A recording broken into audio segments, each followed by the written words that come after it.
కడియం శ్రీహరి తన నోరు అదుపులో పెట్టుకుని మాట్లాడాలని హెచ్చరిస్తూ బీఆర్ఎస్ ఎమ్మెల్యే కేపీ వివేకానంద తీవ్ర వ్యాఖ్యలు చేశారు.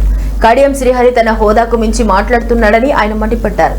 కేపీ వివేకానంద మాట్లాడుతూ కేసీఆర్ ఎప్పుడు ఆత్మగౌరవాన్ని తాకట్టు పెట్టి పదవుల కోసం పాకులాడలేదని స్పష్టం చేశారు. తెలంగాణ రాష్ట్రం కోసం కేసీఆర్ 13 సంవత్సరాలు నిరంతరం పోరాడి తన ప్రాణాలను సైతం లెక్క చేయలేదని గుర్తు చేశారు.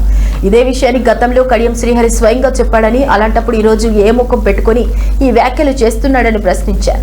ఈ వ్యాఖ్యలతో తెలంగాణ రాజకీయాల్లో మాటల యుద్ధం మరింత ఉధృతమయ్యే సూచనలు కనిపిస్తున్నాయి. కోసానికి పాకుపడలేదు కేసీఆర్ గారు.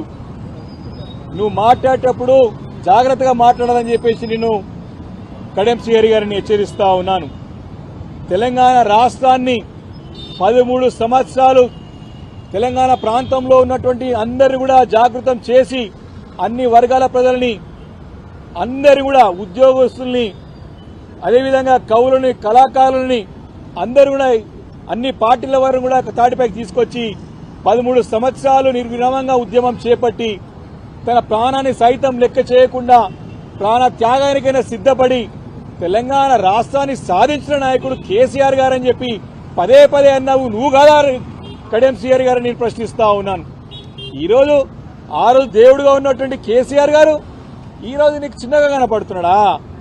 దీనికి ప్రజల్లో ఏ ముఖం పెట్టుకొని మాట్లాడుతున్నావు అని చెప్పేసి నేను కడియం శ్రీహరి గారిని ప్రశ్నిస్తా ఉన్నాను. తెలంగాణ అంటేనే కేసీఆర్, కేసీఆర్ అంటేనే తెలంగాణ. మర్చిపోయినావా కడియం శ్రీహరి గారు అని చెప్పేసి నేను అడుగుతా ఉన్నాను. తెలంగాణ జాతిపిత బరోబర్ తెలంగాణ రాష్ట్రానికి అన్ని వర్గాల ప్రజలు, కులాలు, మతాలు ప్రతి ఒక్కరు కూడా గుండె కత్తుకున్నటువంటి నాయకుడు, ప్రతి ఒక్కరి గుండెల్లో ఉన్న నాయకుడు కేసీఆర్ గారు. చిన్న పిల్లవాడి నుంచి పండు ముసలి వారికి కూడా